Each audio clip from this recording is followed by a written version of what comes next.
Hello, dreamer, and welcome to Dreamy Science Stories. A quiet place where curiosity softens into calm and where the universe, large or small, leans in to tell you something gentle before you sleep. Tonight, we're not climbing through distant galaxies or wandering ancient forests. Instead, we drift downward into the cool blue hush beneath the waves, into a world so soft, so translucent, it feels less like a place and more like a memory the ocean has been holding for millions of years. Here, jellyfish move like whispered thoughts, creatures without bones, without hearts, without a single guiding brain. Yet somehow, they sense the world with an intelligence that doesn't sit in a skull, but spreads through their whole shimmering bodies. Their movements stir the water like slow breathing. Their lights blink like drifting constellations. Their past reaches back farther than forests, farther than fish, farther than anything we would recognize as a familiar shape of life.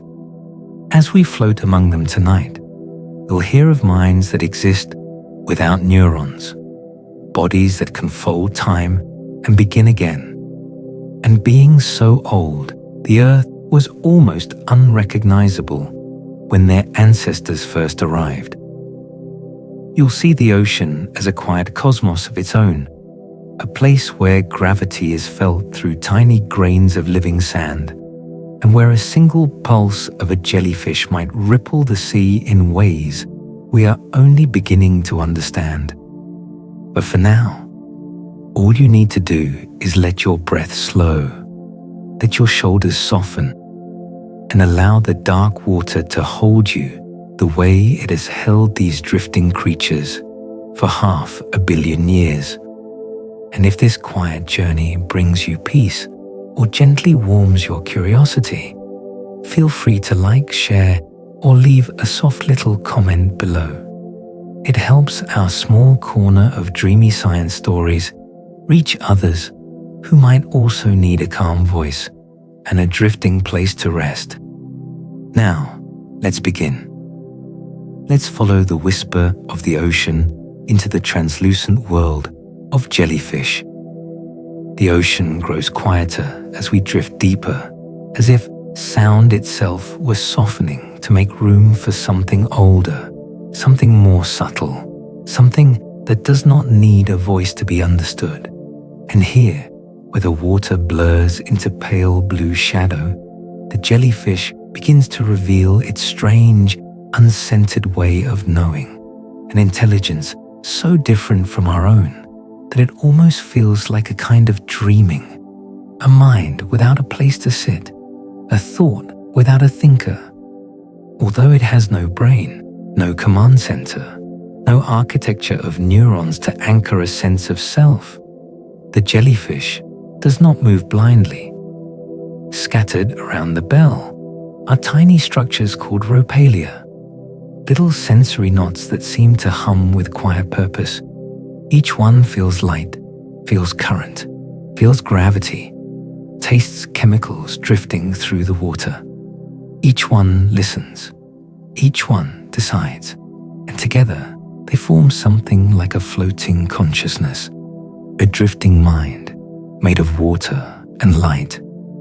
If you watch closely, you can see how these soft bodies respond not to a single signal, but to a chorus of sensations. When sunlight bends through the upper layers of the sea, one ropalium brightens, then another, until the entire bell adjusts its motion as though following an invisible melody. When gravity shifts, when a wave rises, when the pull of the tide deepens, these tiny clusters whisper to one another through gentle pulses and patterns of contraction. A rhythm spreads through the jellyfish, not commanded, just agreed upon. It is a form of awareness that does not sit in any one place, but flows through every part of the creature like a mist. Distributed cognition, scientists call it. But down here, it feels more like intuition, like a quiet way of being that does not need to think in order to know. Forests do this too. Roots trading signals beneath the soil, trees responding as one to a change in sunlight or drought. Fungal networks do this, weaving information like threads of moonlit yarn.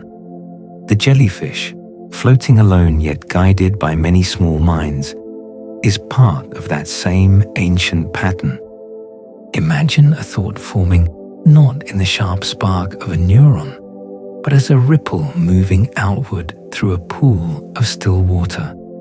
No center, no edge, only motion, spreading slowly and gracefully until the whole surface responds. That is how a jellyfish decides, not in bursts, but in waves.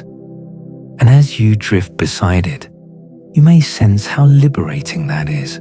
The idea that knowing does not have to be contained, that perception can be a field rather than a point, a tide rather than a spark. Perhaps intelligence in the ocean began like this, soft, unbounded, gentle as light passing through a veil. Perhaps the earliest minds were not minds at all, but sensations dissolving into currents, learning to move with the pulse of the sea. What is astonishing is how well this works. With nothing more than these scattered sensory clusters, a jellyfish navigates a shifting world of currents and shadows. It tilts its bell slightly to one side when the light grows brighter overhead, rising toward the sunlit shallows. It drops into deeper blue when the glow dims. It orients itself against gravity the way planets orient through orbit, by feeling the subtle pull and knowing, in its own quiet way, how to answer. And each adjustment is small, barely noticeable, like a silent shrug of water. But millions of these tiny decisions guide the jellyfish across miles of open sea. There is something calming in that gentle competence, the idea that one does not need a grand centralized awareness to move through the world, that life can unfold lightly, guided by sensations rather than strategies. The jellyfish teaches us that intelligence can be soft, that insight can be quiet, that understanding can be as diffuse as moonlight on the surface of the sea. Down here, in the muted blue, the creature pulses once slowly, gracefully, as though testing the world again. The ropalia glow faintly with the touch of sunlight filtering from far above, and for a moment the jellyfish seems to shimmer with a halo of recognition. It is not thinking, it is simply responding, and yet it moves with purpose, drifting toward what its many small minds agree feels right. As the water thickens into deeper hues, its body becomes a trembling lantern, lit from within by the soft computations of a mind that does not need to be a mind at all. And with each gentle contraction, each delicate pulse of motion, it invites us to consider the possibility that intelligence is not always sharp or fast or loud. Sometimes it is a drifting presence, content to feel rather than to analyze, to sense rather than to reason, to be rather than to know. And as we follow its slow motion dance through the dim blue quiet, we begin to understand the jellyfish is not moving through the ocean. The ocean is moving through it, carrying signals, carrying light, carrying the soft murmurs of currents that shape its decisions. A creature woven entirely from sensation, suspended in the place where water and awareness meet. And with that understanding, the current carries us onward, toward another mystery waiting just beyond the next fold of shadow, towards the way a jellyfish moves the sea itself, not through thought, but through the slow, perfect poetry of its pulse. And as the jellyfish drifts onward, carried yet steering, we begin to notice something subtle happening around its body. Something so delicate that at first it seems like nothing at all. But then the water itself begins to shift, not from waves above, not from tides or passing creatures, but from the jellyfish's own quiet pulse. With each slow contraction, its bell folds inward, pushing a swirl of water behind it. And when the bell opens again, the sea fills the space with a gentle spiral that unfurls like smoke in the air. These spirals drift away as faint rings, expanding and fading like miniature galaxies dissolving into the dark. It is easy to assume that a jellyfish simply floats where the ocean takes it, but this is not entirely true. Though it moves with the grace of something surrendered to the tide, its body is a living water machine, one of the most elegant engines nature has ever shaped. With no bones, no fins, no muscles in the way we imagine them, it creates motion by orchestrating the sea around it, not pushing against water like a fish does, but forming perfect vortex rings, loops of swirling current that act almost like cosmic footprints left behind in the water. When you watch closely, it becomes clear that these rings are not random.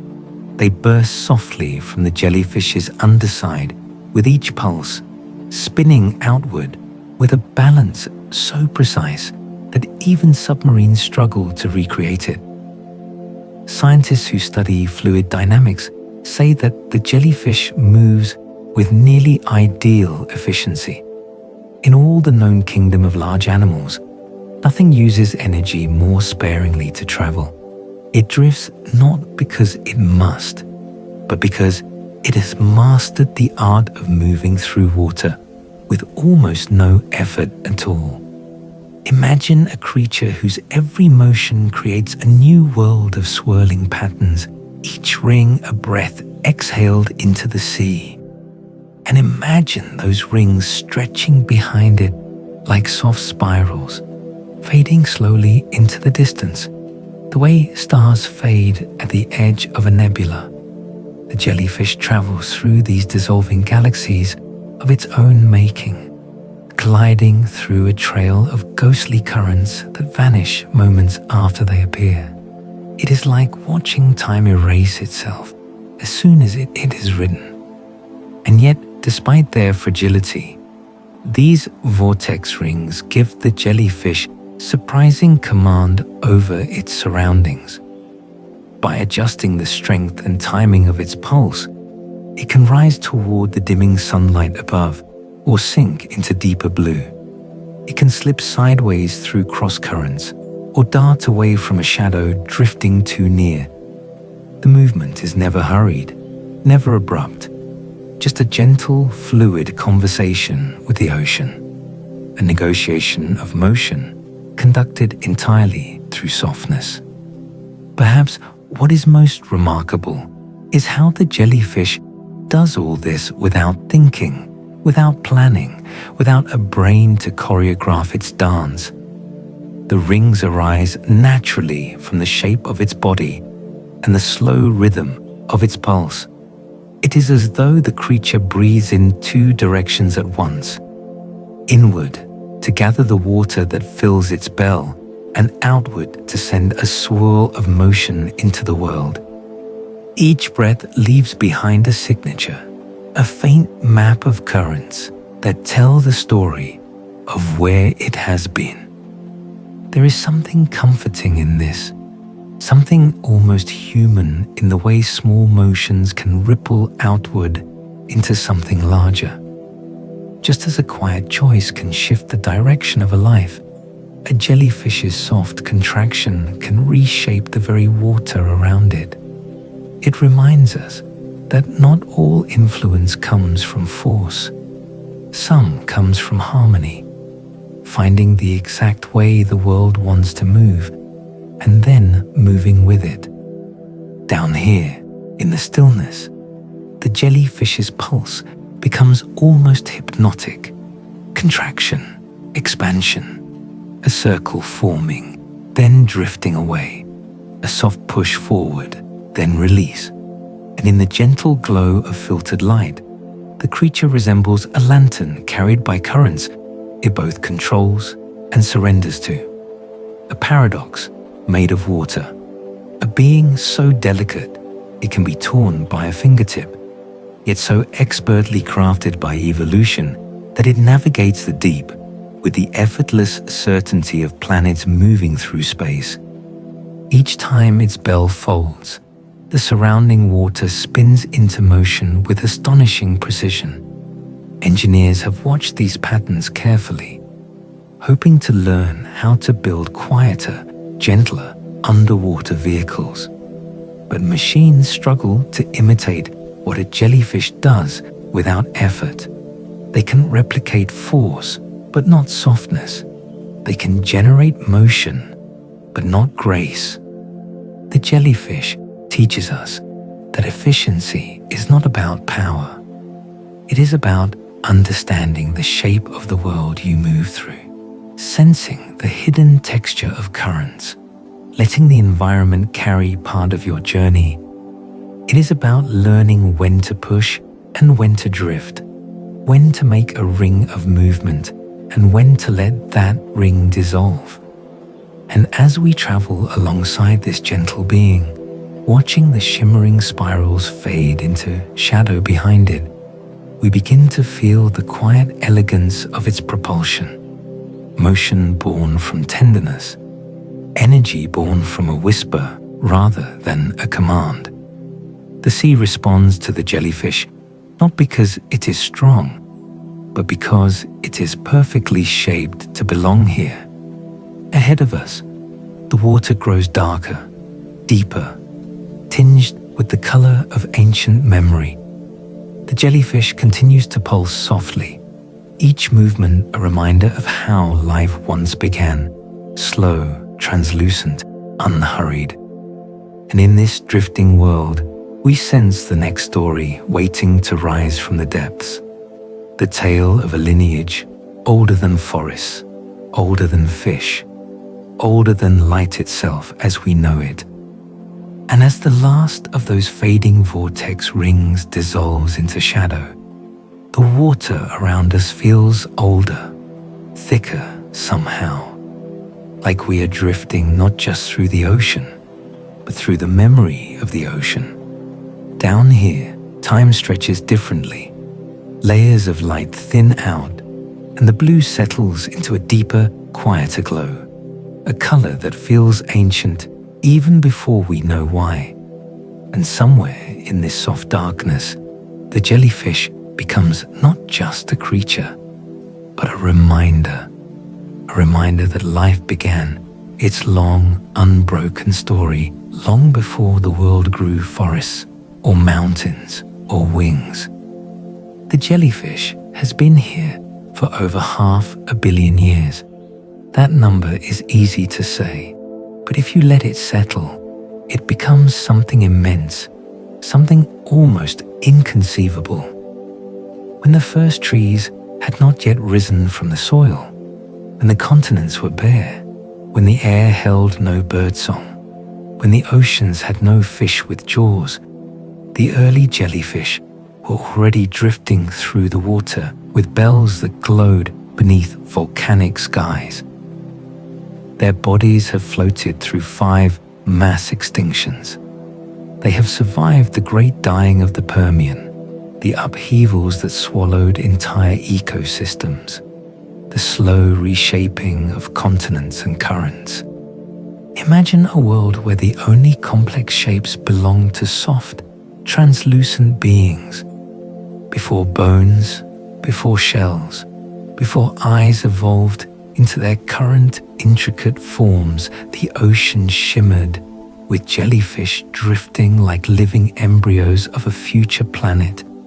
They were among the first animals able to swim, able to choose direction, able to respond to a world that was still figuring out what life should become.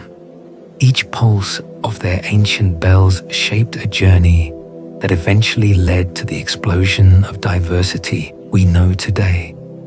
Scientists sometimes describe the jellyfish as a window into the earliest animals, but that phrase barely captures the truth. They are not just a window, they are a living artifact, one that carries the blueprint of a world that no longer exists. When you look at a jellyfish, you are looking at a survivor from a time before predators stalked the seafloor, before plants colored the earth, before even the simplest eyes could perceive detail. They thrived in a place where the future was unwritten. And yet, despite all the time that has passed, their bodies remain almost unchanged. A bell, a pulse, a ring of tentacles. That is all evolution required to carry them through 500 million years of storms and shifting climates. In the face of extinction events that erased nearly everything else, the jellyfish simply kept drifting, slow and soft, as though the ocean itself protected them. Perhaps it did. Perhaps softness has always been a kind of resilience. It is strange to think that while we humans measure history by centuries and civilizations, the jellyfish measures time by epochs. To them, the rise and fall of dinosaurs would feel like a brief shimmer, a flicker of movement in the corner of a long, patient gaze. The invention of flowers, the drifting apart of continents, the birth of coral reefs, each one a slow motion unfolding across a timescale so vast that our own presence barely fits within the final fraction of it. And yet, the jellyfish continues, unchanged, but not unknowing. Every pulse it makes carries the quiet assurance of something that has nothing left to prove. It does not need bones to stand against time. It does not need complexity to endure. Its strength lies in its simplicity, in the way its form reads the currents and the light with the same ease that it once read the ancient alien seas of a newborn earth. Even now, drifting beside it, you can feel the weight of its history, not heavy, but deep, like the calm that settles in a room where someone has whispered a story older than memory. The glow of the jellyfish's body softens, illuminated by faint rays filtering from a sun it has known through every permutation of sky. The creature pulses again, slow and serene, as if echoing the heartbeat of a world still forming. There is a moment, floating in this blue-tinted quiet, when you may realize that the jellyfish is not just an old creature.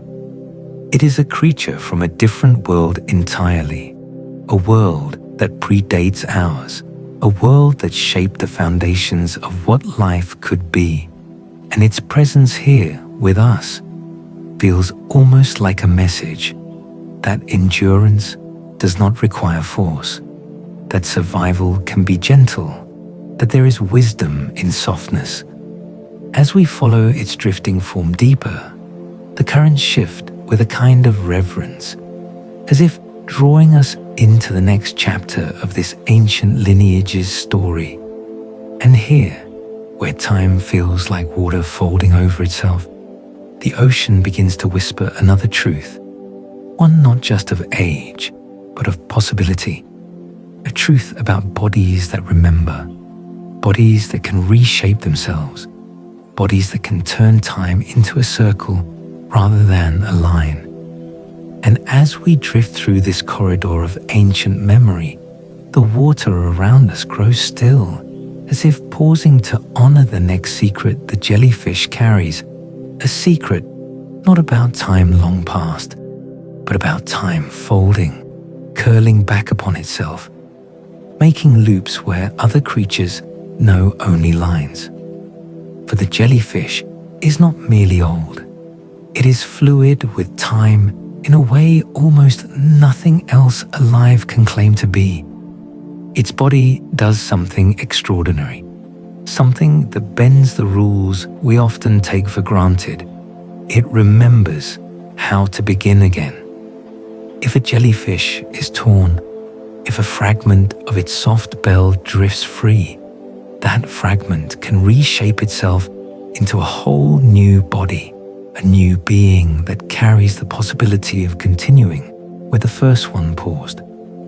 Not a clone in the rigid sense we imagine, but a reformed version, a recollection sculpted from living water. Imagine tearing a page from a book, only to find the page quietly writing itself into an entire novel, its own binding, its own chapters, its own unfolding plot. Even more astonishing is the way some jellyfish can reverse their own aging, slipping backward through their life cycle to an earlier, simpler state. It is nearly impossible to imagine if you live in a body built to move only forward, a body that must age in one direction. But to the jellyfish, time is not a strict staircase. It is a spiral, soft, continuous, patient, and if conditions allow, the adult can dissolve into a younger form, as though returning to the moment before it grew into itself. A miracle, some call it, a trick, a defiance of death. But really, it is a memory, a deep biological memory of how life felt when it was first blooming in the ocean. This reversal is not guaranteed, not a promise of immortality, but an option held quietly, respectfully, in the jellyfish's cellular script. It is nature whispering, "You may try again if you must." And the jellyfish listens. It listens not with ears or thought, but with the fluid wisdom of a body that has known the earliest rhythms of life. There are even species that can divide themselves, forming two beings where once there was one. A splitting not just of matter, but perhaps of something like intention, a fragmenting of experience that continues along two drifting paths, as though memory itself has been poured gently into two vessels, each carrying echoes of what came before. It is strange enough to seem impossible, and yet it happens with the quiet ease of a soft bell pulsing in the dark. Watching such a creature, you might begin to wonder how much of identity is fixed and how much is water, how much of a life must remain whole, and how much can be poured into new shapes without breaking. The jellyfish moves through this question without hesitation, without fear. Renewal is not extraordinary to it. Renewal is simply part of the ocean's logic, woven into the currents that have carried these beings since the world was young. Even its daily existence feels like a conversation with transformation. The bell shrinks and expands, reforms its curves with every breath. Tentacles drift and rearrange themselves like threads caught in a tide. Nothing about the jellyfish is ever fully still. Even in sleep, its body shifts softly, reorganizing itself in subtle pulses as if tidying the edges of its own life. There is a quiet comfort in watching a creature so at ease with change. Humans often clench against time, fearing the erosion of years, fearing the softening of memory. But the jellyfish teaches something different, that a body can change and still remain itself, that identity does not fracture when reshaped, but continues like a melody carried by water, sometimes faint, sometimes strong, but always flowing. And so we drift beside this being whose life moves in circles rather than lines, whose edges blur into the ocean even as it remains distinctly alive. Its transparency only deepens the sense that we are witnessing something sacred, a life woven from renewal, a spirit that knows how to unfold and refold without losing its shimmering core. As the jellyfish pulses onward, its soft lantern-like glow illuminates the silhouettes of other drifting shapes ahead. The water grows warmer, tinged with golden hints from light filtering down in sleepy waves. And here, watching the creature move with its quiet readiness to begin again whenever necessary, you cannot help but feel a gentle invitation to soften your own grip on time, to imagine, just for a moment, what it might be like to live in a body that remembers how to return to its earliest form. The current shifts, as if guiding us gently onward, deeper into the place where even the most ancient creatures must rest. For the jellyfish, too, no matter how fluid its relationship with time, has moments when its drifting slows, when it settles into a rhythmic stillness that resembles something familiar, something like sleep. And so we drift with the creature into this quieter layer of the sea, where the water settles as though exhaling, and the movements of life soften into something like drowsiness. Even the light itself seems to dim into a gentle haze, as if preparing the ocean for a kind of dreaming. Here, the jellyfish begins to reveal another secret, one that feels impossible at first, yet becomes undeniable the longer you linger near its slow, deliberate pulse. Because the jellyfish, though it has no brain, no neurons arranged into anything resembling thought, still sleeps. When night reaches the shallows, when the last golden shimmer fades from the surface and the water cools with a sigh, certain species, like the upside-down Cassiopeia, slow their pulse, lessen their rhythm, and sink slightly toward the seafloor. They move into a state so unmistakably like sleep that even scientists hesitated at first to name it otherwise. But it is sleep in its simplest and oldest form, a body easing into rest, a mindless creature entering a mindful pause.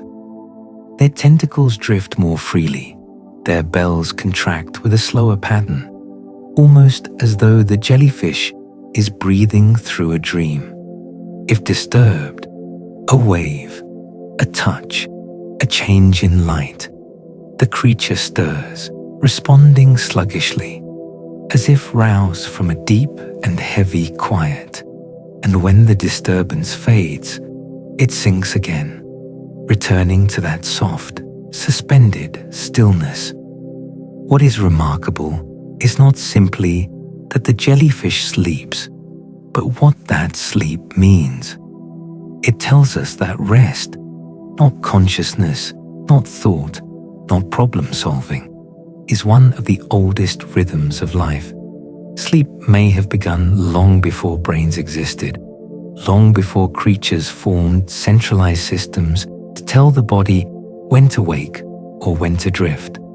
Perhaps the first sleep was not a mental state at all, but a physical one, a cellular sigh, a slowing of the body in answer to darkness.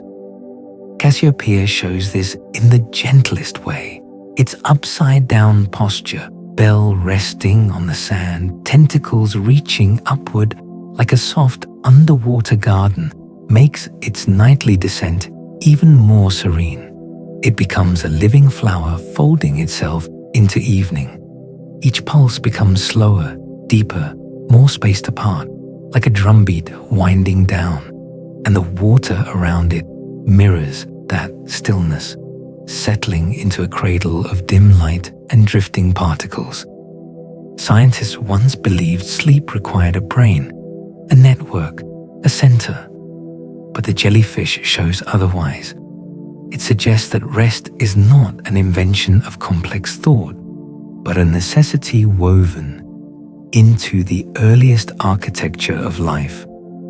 A state that allows the body, even a body made mostly of water, to restore itself, reset its rhythms, and return to its gentle place in the world. And there is something almost spiritual in watching a creature sleep without dreams, without memories, without the weight of consciousness. It rests because the universe itself is rhythmic, because darkness arrives, because energy must ebb before it flows again, because the ocean is full of pulses that rise and fall with perfect patience. The jellyfish simply joins that rhythm, surrenders to it, becoming part of the ocean's own quiet breath. You may notice, in this dimming layer of the sea, that other creatures echo this nightly pause. Plankton drift lower, small fish slip into rock crevices, larger forms slow, conserving the day's warmth. But nothing captures the essence of rest quite like the jellyfish, whose entire body becomes a soft clock unwinding. It does not close eyes, it has none. It does not dream, it has no mind for that. And yet, in its slowing, in its gentle surrender, it reminds us that sleep is not an escape from life, but a part of life's unfolding. As you watch it hover there, each pulse a faint whisper in the water, you may feel something inside yourself loosening too, a recognition that rest does not require permission, that stillness does not need to be earned, that the body knows how to soften if only given space. The jellyfish teaches this without meaning to, simply by existing in a world ruled by cycles older than thought. And when morning arrives, light filtering down in pale ribbons, the jellyfish stirs again, responding to the softening shadows. Its pulse quickens, returning to the waking rhythm that moves it through the world. There is no grogginess, no confusion, only a quiet return to motion, as if rest were nothing more than another gentle layer in its drifting life. We rise with it now, carried upward by the first touches of dawn, watching as its translucent form brightens from within. The ocean opens around us again, glowing faintly, as though the water itself has blinked awake after a long, serene night. And in that glow, the jellyfish begins to reveal another truth hidden in its soft, transparent body. How life can breathe without breath, how motion can carry nourishment, how a creature made of light and water inhales the sea through every inch of its being. And as the jellyfish drifts into the first pale shimmer of morning, something delicate begins to appear, something so subtle it could be mistaken for a trick of light. But it isn't light alone. It is the body of the jellyfish itself, glowing faintly as though made from morning haze, revealing a truth almost too gentle to notice. This creature breathes without breath, circulates without blood, moves nourishment through its body with nothing but water and softness. It has no heart to beat, no veins to carry oxygen, no red river of blood threading through its limbs.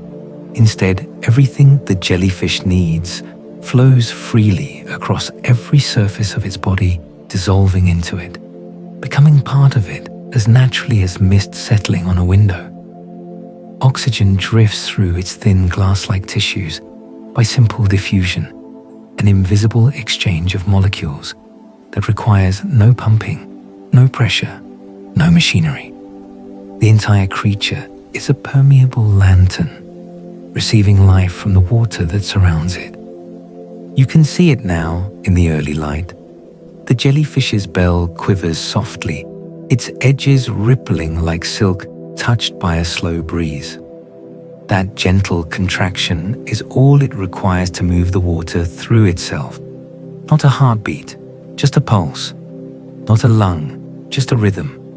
Every time the jellyfish folds inward, water flows around and through it, brushing its cells with oxygen. When it expands again, the water slips away, replaced by a new, softly flowing tide. This movement, this delicate push and release, acts as circulation and respiration in one. Imagine living so close to your environment that every breath is simply the world passing through you. Imagine needing no distinction between inside and outside, because life itself is an exchanger at the edge of your skin.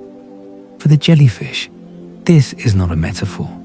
It is the architecture of its being. Its transparency is not merely beauty, it is function.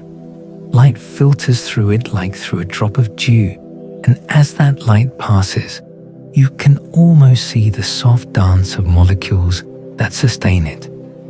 When the morning deepens, the jellyfish brightens.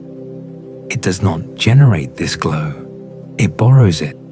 The sun drifts into its tissues, scattering into pale gold and soft blue. Creature becomes a stained glass window of shifting water, carved not by hands, but by evolution's slow and patient touch. And when it pulses, the light inside it trembles, making the jellyfish look alive in a way that is more than biological, alive in a way that resembles a small, floating soul.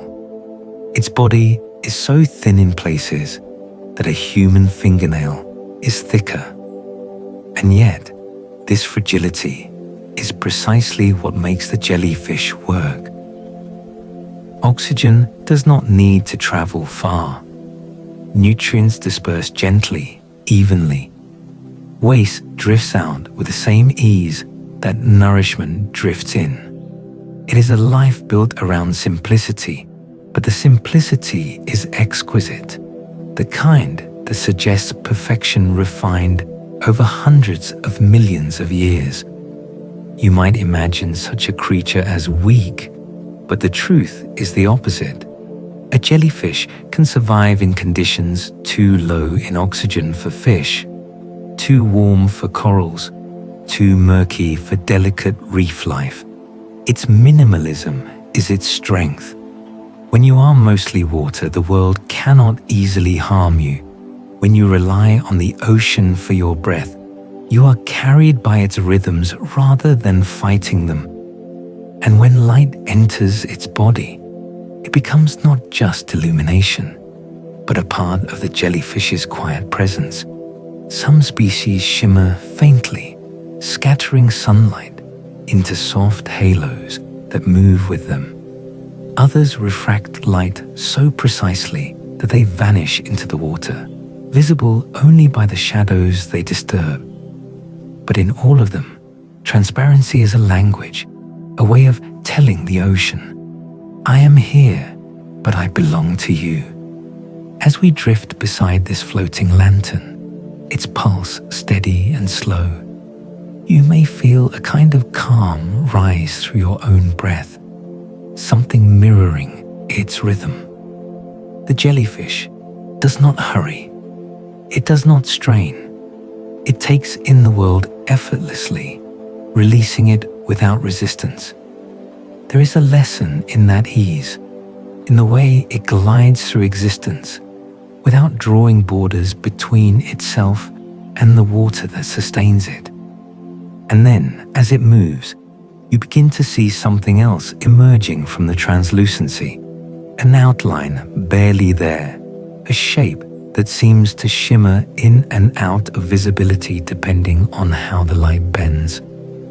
For the jellyfish is not only alive with breathless breathing, it is also a master of appearing and disappearing, a creature that lives in the threshold between visible and unseen. We drift with it now, deeper into that shimmer where bodies become mirages and light bends into impossible shapes. The line between presence and absence grows thin, and the jellyfish begins to reveal another gift of its watery form.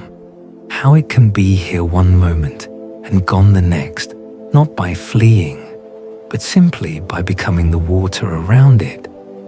And as the jellyfish floats deeper into this quiet stretch of sea, the shimmer around its body begins to change. At first, it seems like nothing more than the usual play of light in water, those shifting ribbons, those wavering halos. But then, you notice that the creature's edges soften, blur, and at times disappear entirely, as though it has loosened its hold on physical form. One moment, you see it perfectly.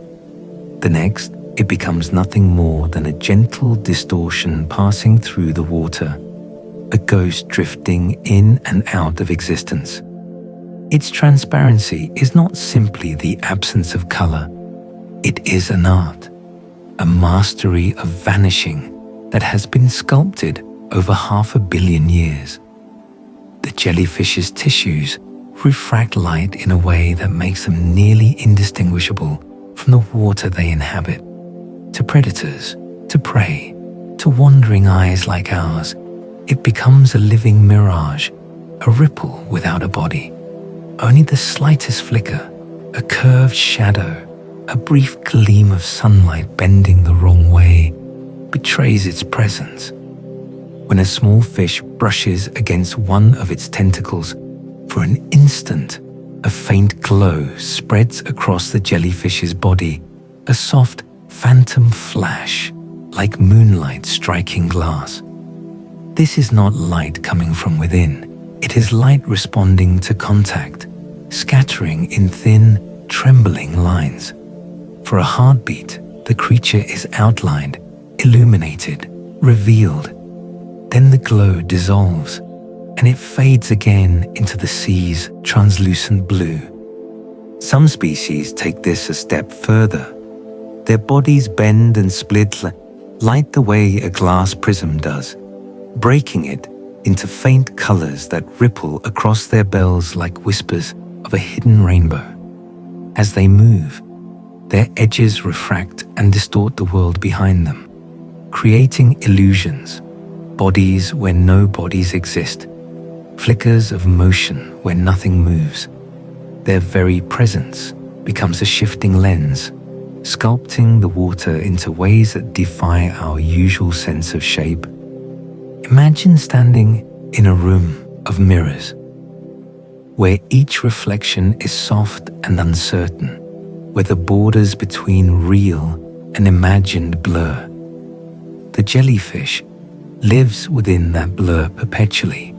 It is the glass, the reflection, the shimmer, the absence, a creature that occupies the threshold between seen and unseen. To watch it is to witness invisibility not as an escape, but as a way of belonging, dissolving into the world rather than standing apart from it. Perhaps that is why its motion feels so hypnotic, because it seems to pass not through water, but through different layers of visibility, as though the act of being perceived is a tide that ebbs and flows around it. Even when you look directly at the jellyfish, your eyes keep slipping past it, searching for edges that will not stay still.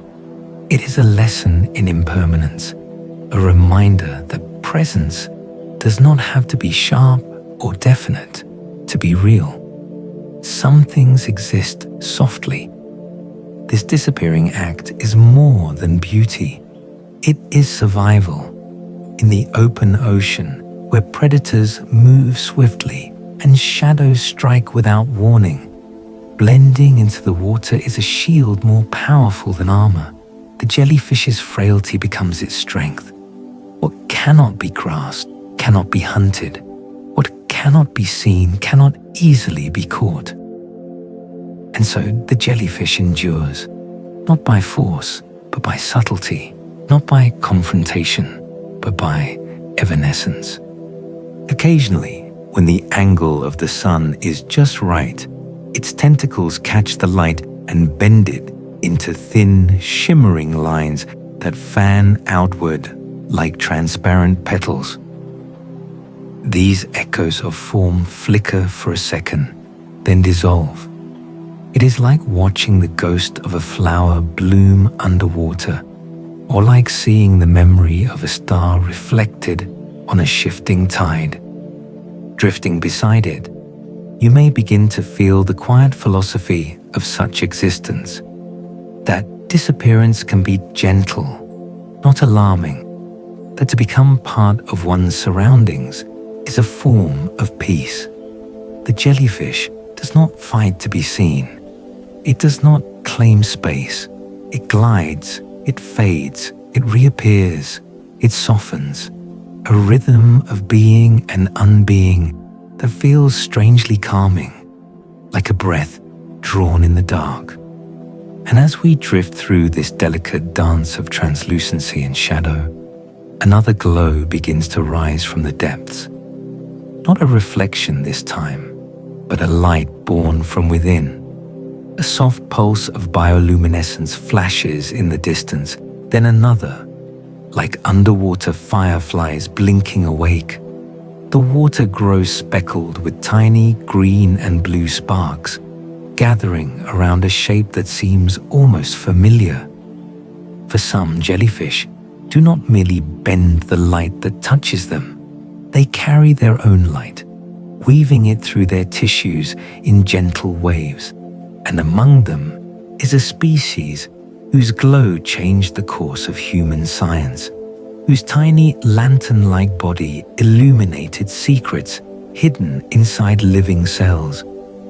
We drift now toward that subtle radiance, toward the soft, glowing creature whose light, once captured and understood, revealed an entirely new language to the world, an invisible alphabet made visible, a luminous whisper that transformed the way we study life itself. And as we followed that faint green shimmer through the water, the darkness around us begins to soften, not with sunlight, not with reflection, but with something gentler, light born inside the bodies of drifting beings, blooming like small constellations in the deep. One of these glowing shapes pulses ahead of us, its light flickering in delicate rhythms. At first, it seems modest, a quiet spark in a vast ocean. Yet this humble glow carries a story that reaches far beyond the sea, far into laboratories, telescopes of the mind, and the ways humans understand life itself. For within the body of this jellyfish, Aquaria victoria, lies a molecule that changed everything. A tiny pale green lantern, the green fluorescent protein, GFP, a language of light hidden inside a creature made mostly of water.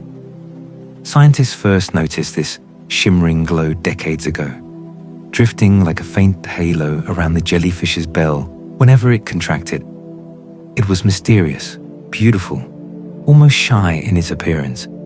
But inside that delicate radiance was a key, a way to make the invisible visible.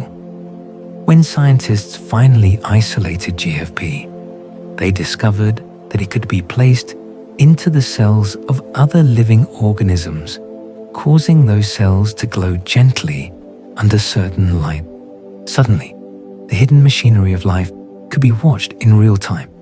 Neurons firing in the brain of a fish, stem cells dividing and migrating, proteins traveling through the body like tiny luminous travelers. The world inside the cell, once as shadowed and unknown as the deep sea, illuminated itself softly, thanks to a protein born in the drifting quiet of a jellyfish. Imagine that.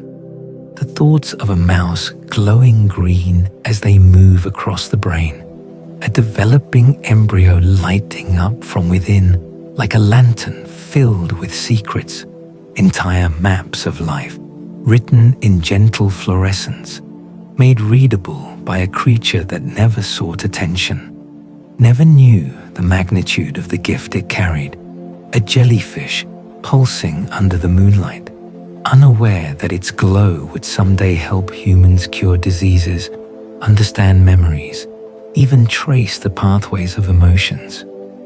Yet the jellyfish itself does not glow for us. Its light is part of its own quiet world.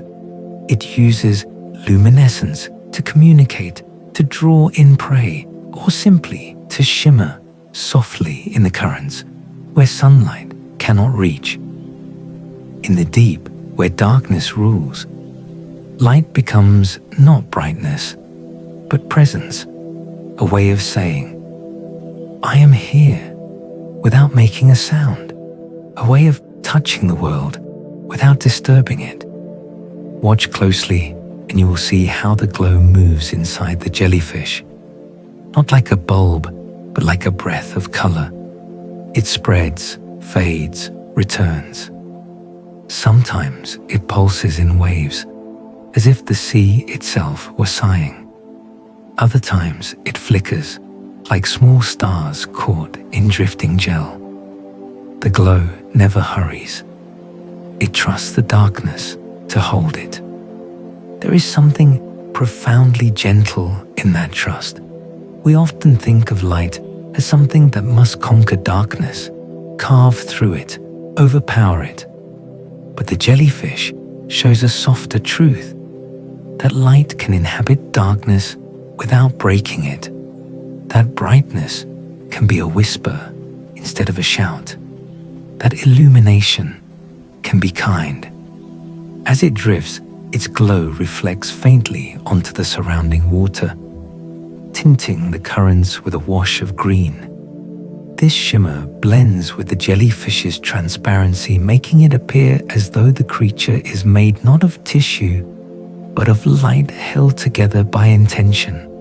Every part of it seems to glow with memory, the memory of ancient seas, the memory of movement, the memory of the first sparks of life on Earth. For light has always been a storyteller. And here, in the quiet blue, the jellyfish becomes a vessel for that story. It carries the language of photons through its tissues, just as it carries the memory of oceans older than forests. It holds time in its body the way the deep holds silence. Its glow is not a display, it is a record, a living journal written in green fire. And as the creature pulses again, scattering its faint radiance through the water, we drift with it, feeling the delicate hum of its presence. The glow brightens, then dims, like a heartbeat made of color. And you can sense, even without touching it, that this light is more than illumination. It is connection between the jellyfish and the sea, between ancient life and modern knowledge, between the unseen and the visible. We rise slowly with the creature now, guided by its languid ascent. As the green fades into softer blues, the ocean around us begins to shift again, opening into roomier depths where other rhythms move. The water grows cooler, the currents stretch wide, and somewhere above, faint waves of motion hint at forces stirring far beyond what a jellyfish's soft glow can reveal. For while the jellyfish carries light within its body, it also carries something else, an influence that extends beyond illumination, beyond biology, into the vast architecture of the ocean itself. A pulse that touches more than water, a motion that shapes the sea in ways we are only beginning to understand. Ahead, in the quiet sweep of the deep, the jellyfish's slow beating bell, sends ripples upward. The sea responds gently, as though listening, and we drift toward that next unfolding mystery, where softness becomes force, where movement guides water itself, where the ocean learns from the creatures that inhabit it. The deeper we drift, the more the water begins to resemble something not entirely oceanic. Shapes move in the distance with the calm of slow celestial bodies, their outlines faint as if dusted with starlight. Down here, where sunlight dissolves into blue particles, the jellyfish begins to show its other face, the one that has always reminded humanity of the cosmos. It is not merely an animal, but a tiny world, a living sphere that echoes planets, moons, distant orbs suspended in space.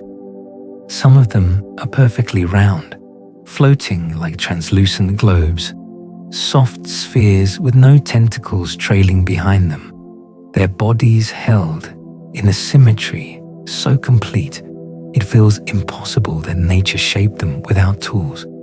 Their surfaces shimmer with faint color shifts, pink to violet to pale gold, like a gas giant painted in watercolor. They turn slowly in the water, not because they choose to, but because the sea cradles them, the way gravity cradles stars.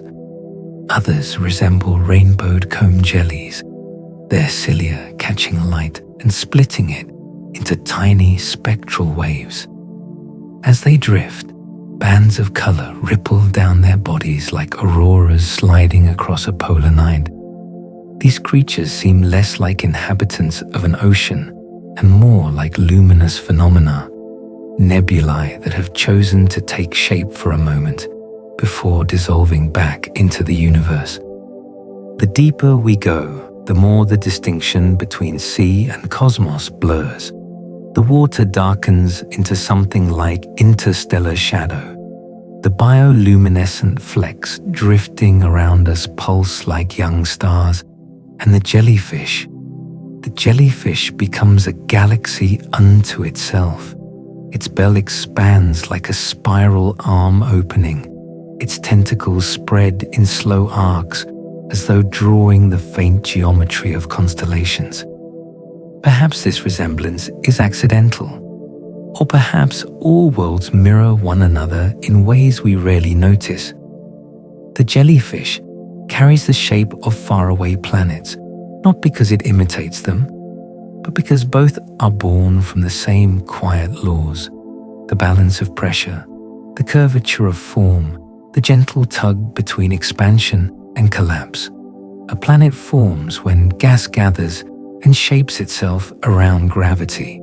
A jellyfish forms when water carves a body from softness. Both become spheres. Both become vessels.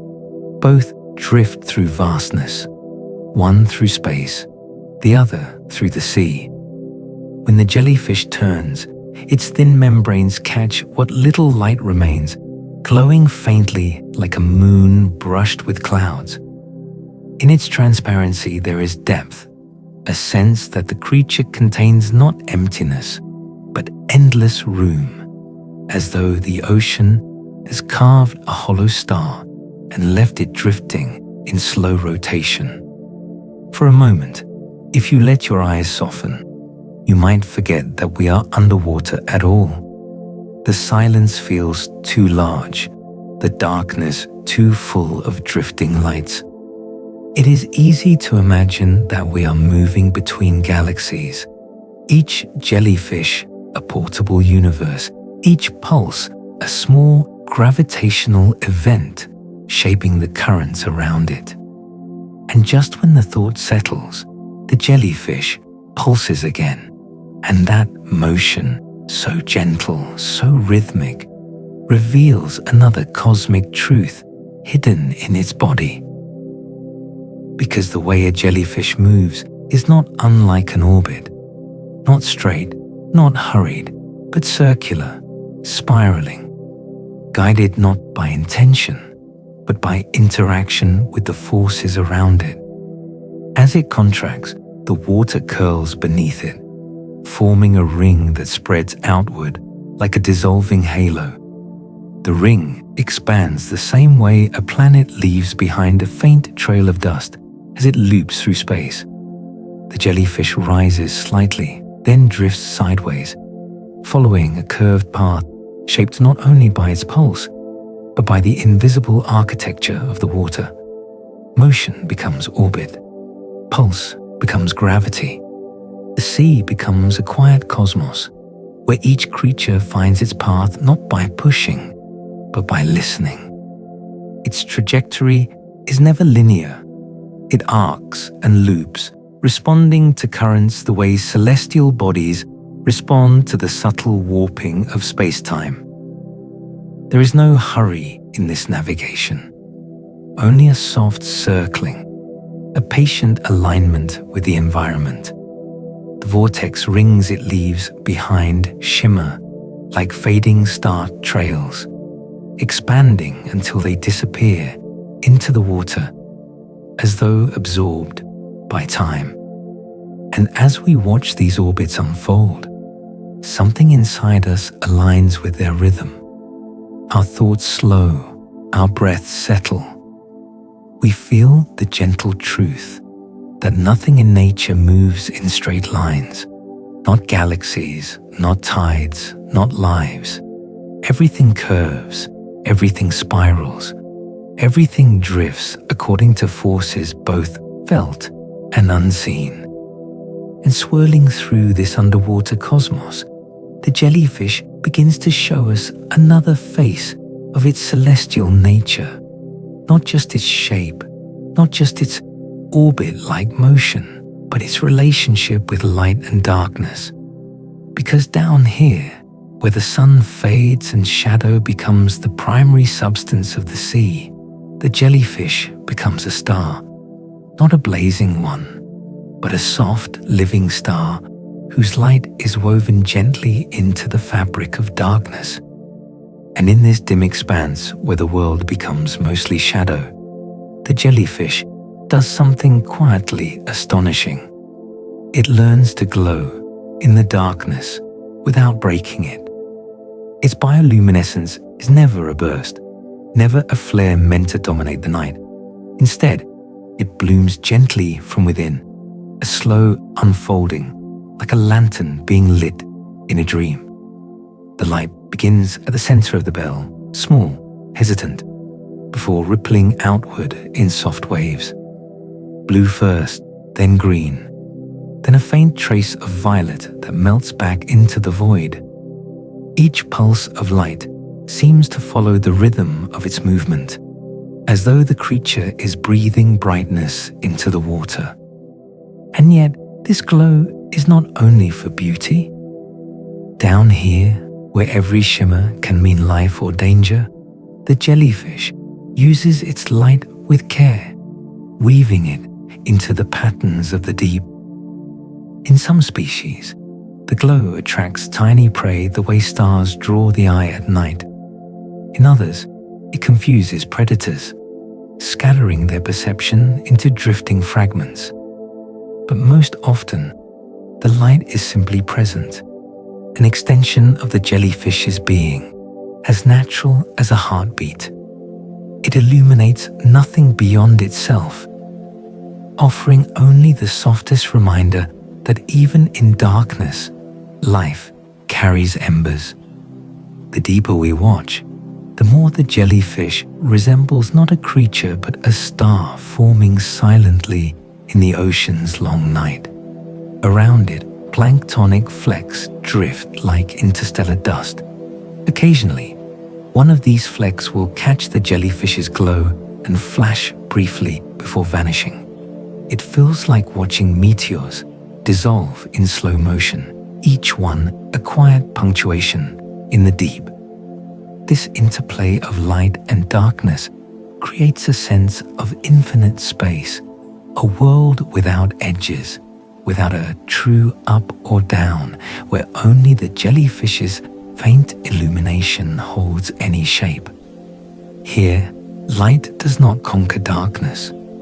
It coexists with it. weaving a boundary so delicate it can shift with a single ripple. And the jellyfish understands this balance instinctively, pulsing its glow in intervals that suit the rhythm of the water around it. There is no urgency in this light. It feels, instead, like a conversation. Soft, respectful, patient. Darkness offers its deep cradle, and the jellyfish answers with a pulse so subtle it becomes part of the cradle itself. If you stay long enough, watching the faint shimmer curve through the water, you begin to sense how the ocean becomes a mirror, not just of space, but of the way space behaves. Stars burn in emptiness. Jellyfish glow in stillness. Nebulae drift across cosmic currents. Jellyfish drift through liquid ones. Light, whether cosmic or oceanic, reveals itself only to disappear again into vastness. And in this mimesis, the ocean feels less like a world apart and more like a parallel cosmos, one we can reach without ever leaving Earth. It is here, in this blending of seas and stars, that we begin to understand how the jellyfish senses its universe. It does not have eyes to gather the dim blues around it, nor ears to hear the water whisper along its bell, but along its body sit tiny organs, statocysts, each one holding a minuscule grain, like a bead of drifting sand. As the jellyfish tilts, the grain shifts, telling the creature which way is up, which way the pull of the planet leans. It is a gravitational whisper, a soft suggestion of where the world points.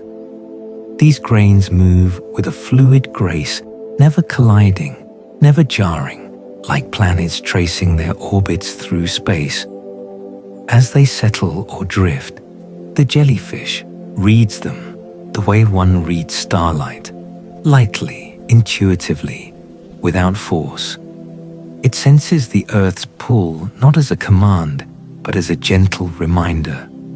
The statocysts become its internal constellations, guiding its drifting through a universe made of water.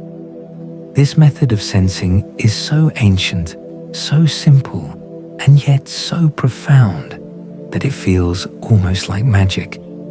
Imagine navigating the world with a pocket of floating sand as your compass, letting gravity speak to your body in the softest movements. The jellyfish does not analyze these signals, it absorbs them. Its entire form responds, adjusting in arcs and curves that match the invisible geometry of its environment. It knows the world not through objects, but through forces, not through images, but through balance, not through hearing, but through subtle shifts that would pass unnoticed by nearly every creature except those shaped by the deep. And in these drifting adjustments, the jellyfish becomes something more than an animal. It becomes a cosmic membrane, a luminous veil stretched between water and gravity, bending with every ripple in the deep.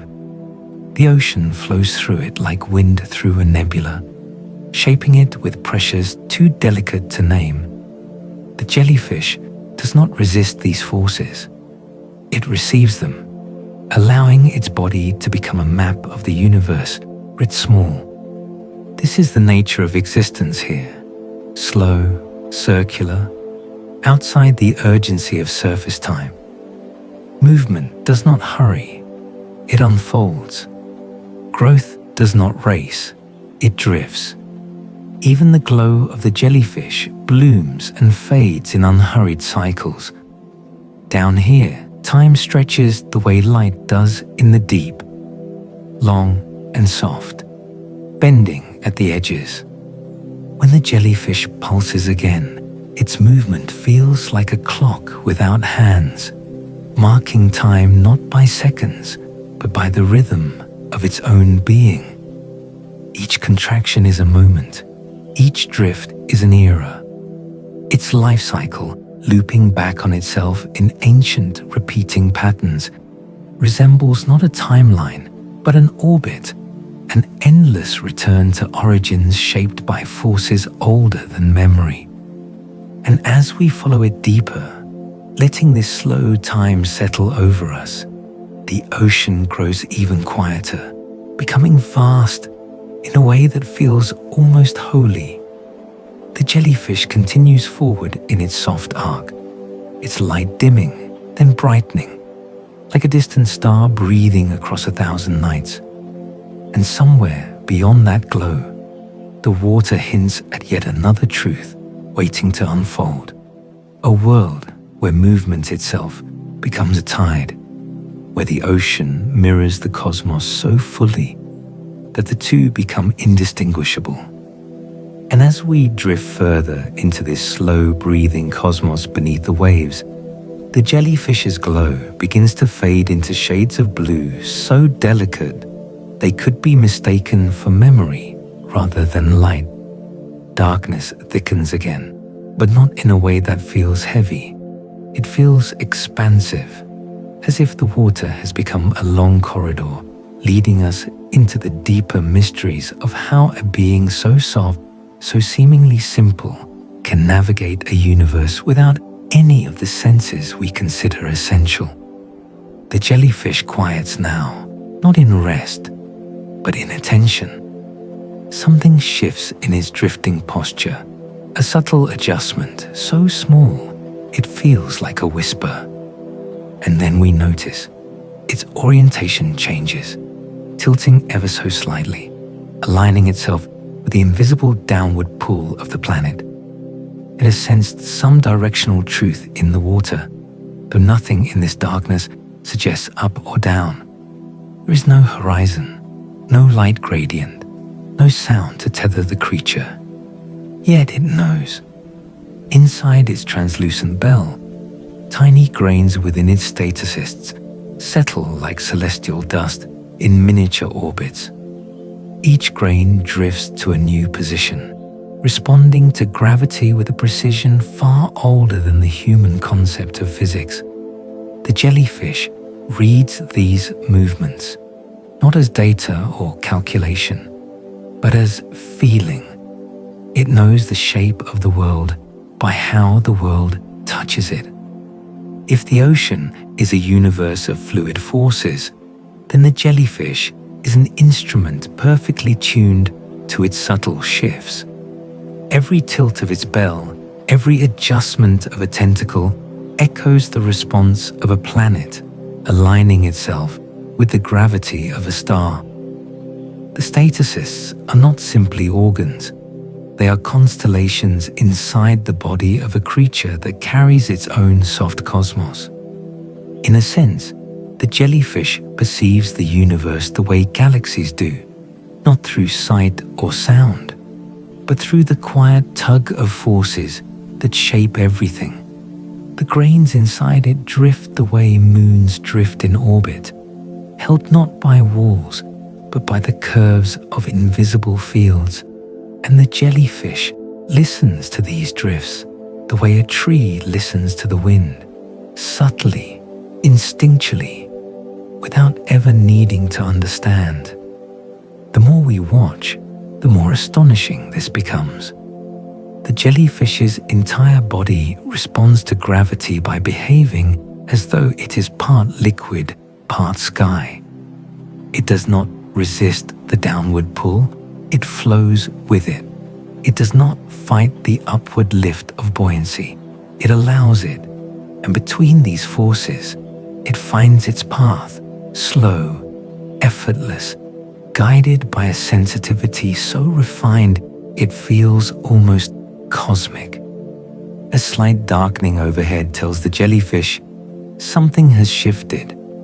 Perhaps the shadow of a passing creature, perhaps a change in the density of the water, perhaps nothing more than the distant echo of turbulence from far away. Yet the jellyfish tilts, adjusting its position with the same grace a comet follows its curved trajectory through the solar wind. It is here, watching these small movements, that the deep ocean begins to feel not like a realm beneath our world, but like another facet of the same universe that spins above us at night. The jellyfish drifts like a soft star. The water around it is a dark sky. Its staticists are small planets whispering to it. And the creature continues on, guided by a gravity too delicate for our senses to perceive. As we follow, the water grows broader, more open, as if we have drifted into a chamber with no beginning and no end. Here, in this vastness, something unexpected rises inside us. The sense that the ocean is not just mirroring space metaphorically, but structurally. Both are domains shaped by curves, pressure, darkness, and distance. Both hold bodies suspended in a state of drift, responding to the unseen. Both are realms where light travels slowly and where time behaves strangely, stretching into long silences. Down here, the jellyfish seems to feel this kinship. Its bell expands slightly, then contracts, as though breathing with the rhythm of the cosmos itself. Light from another bioluminescent form glimmers in the distance, faint as a distant star. The currents shift, slow as drifting solar winds. Everything around us begins to blur into a quiet symmetry. Water is space, space is water. The jellyfish as a being that belongs equally to both.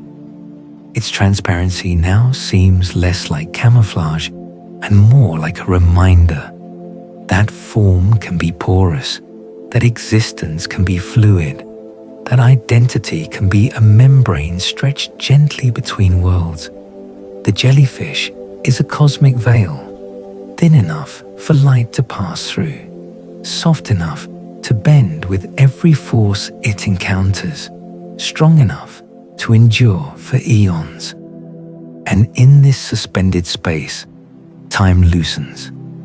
Moments lengthen, and the jellyfish pulses in slow, dreamlike intervals, its body moving with an ancient, unhurried rhythm.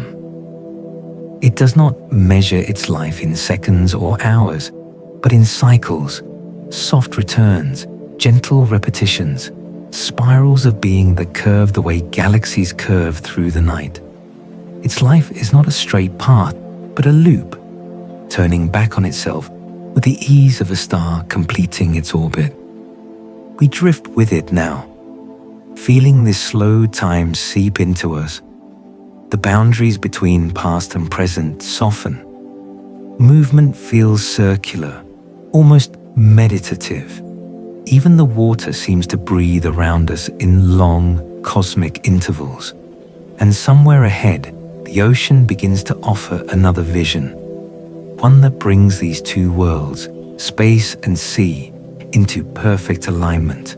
A vision where the ocean becomes a mirror for the stars, and the stars become reflections of the deep. And as we follow this drifting star of the ocean deeper into the open blue, the boundary between sea and sky dissolves entirely.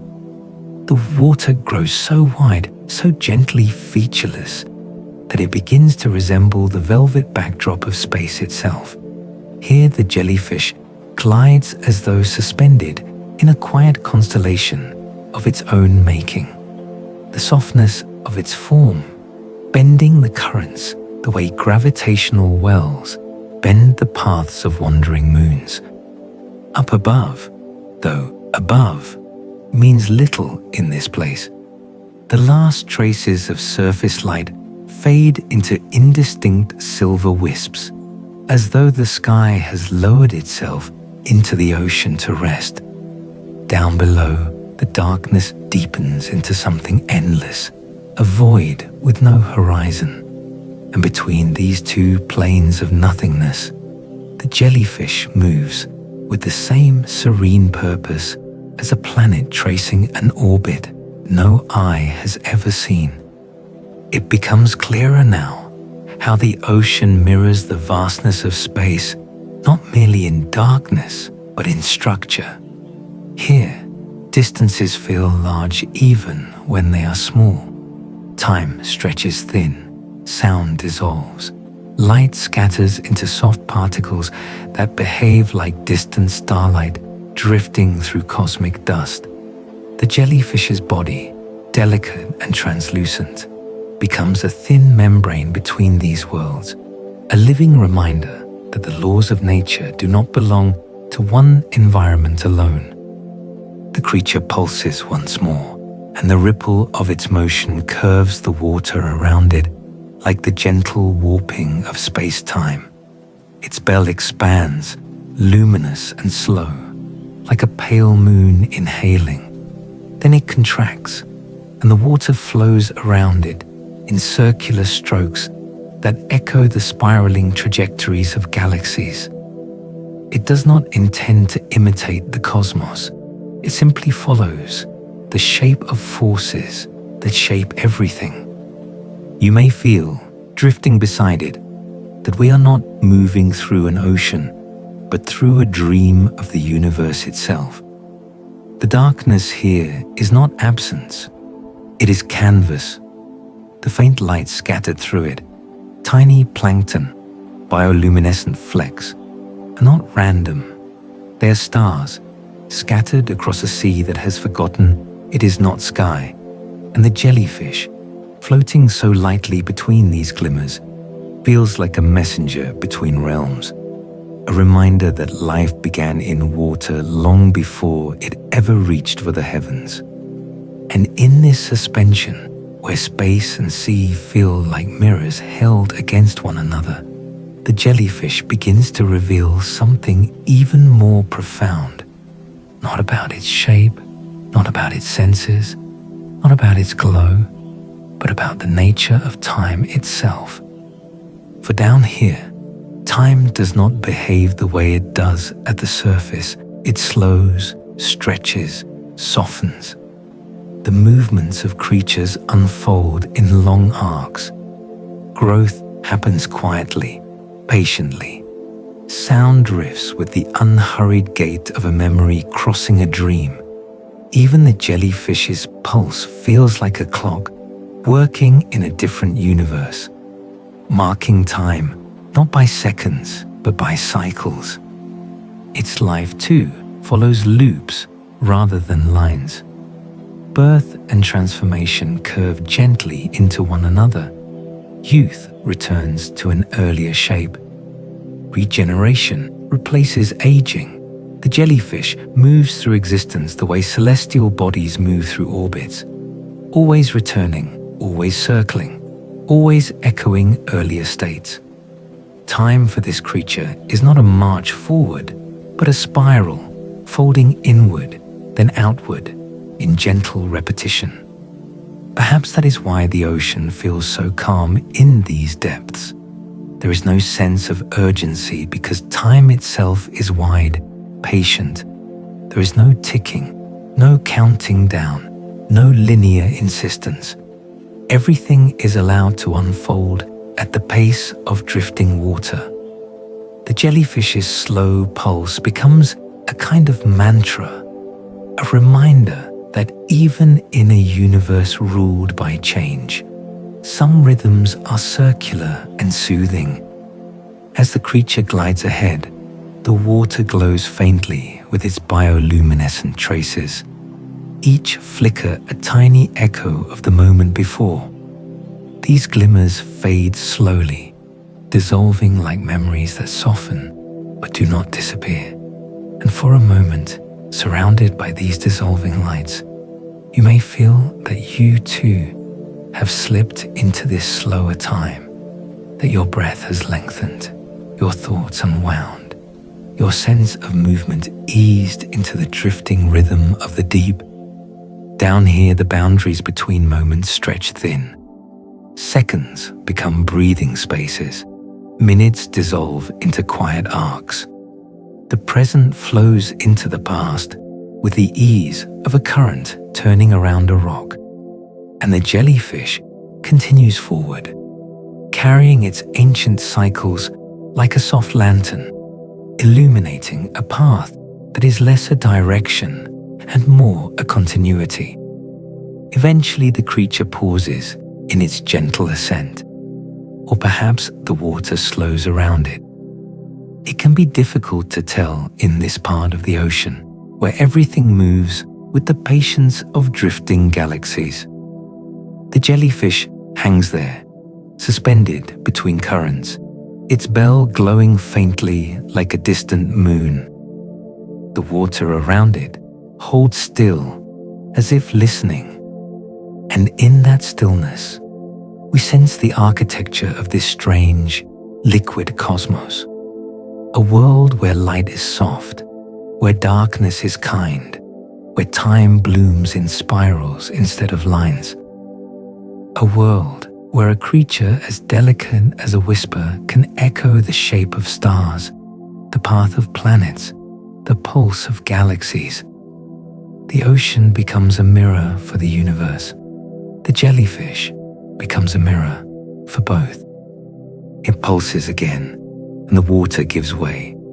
The glow dims, then returns, and we drift with it, carried by the same slow forces that guide celestial bodies across the deep and the faraway sky. Down here, at this quiet intersection of sea and space, the jellyfish reminds us that the cosmos is not above us or beyond us. It is within us, around us, reflected in every drifting pulse of life. The creature turns, drifting into a darker corridor, leaving behind a faint trail of dissolved light. And as we follow, we feel the deep truth that both ocean and universe share, that everything moves in cycles, everything drifts, everything glows, everything fades, and everything eventually becomes part of a larger, softer rhythm. And somewhere ahead, the currents continue to open, inviting us onward, deeper still, into the next quiet wonder waiting beyond the edge of the cosmic sea.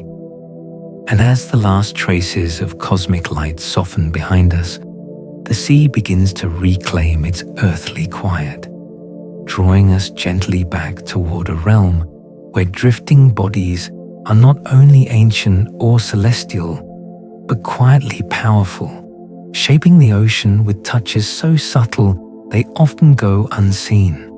Down here, the jellyfish sheds its star-like presence and becomes something humbler, yet somehow more astonishing.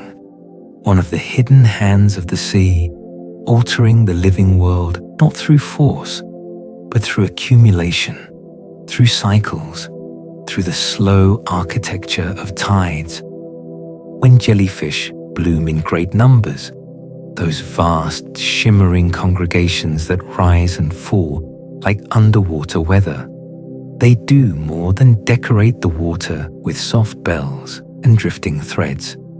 They change the ocean's transparency, dimming or brightening its layers in ways that shift the balance of entire ecosystems.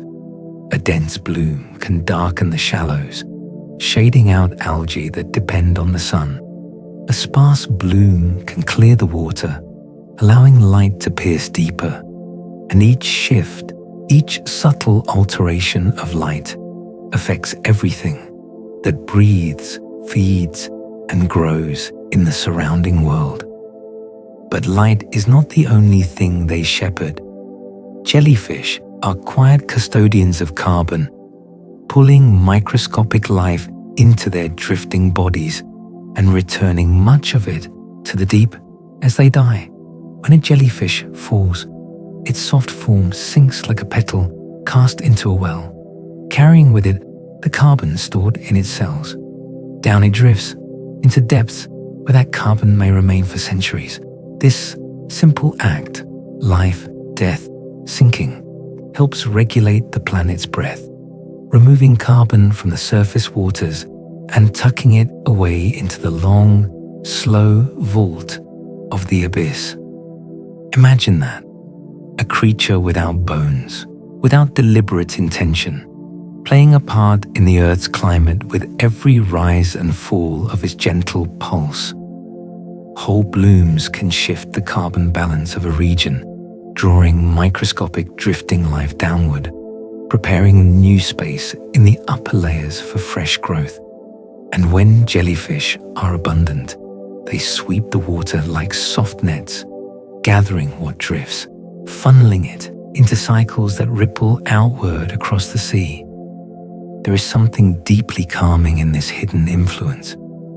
It suggests that even the quietest creatures, the ones that drift rather than chase, the ones that glow rather than hunt, have roles vast enough to reshape their world. The jellyfish does not command the ocean, yet it helps guide its breathing. It does not rule its environment, yet it alters the clarity and composition of the water as naturally as the moon tugs at the tides. And as we move through this layer of shifting light, another truth rises from the water like a distant hum. The jellyfish's pulse touches more than its own drifting path. It touches the sea itself, stirring the deep in ways that echo through temperature, motion, and even climate.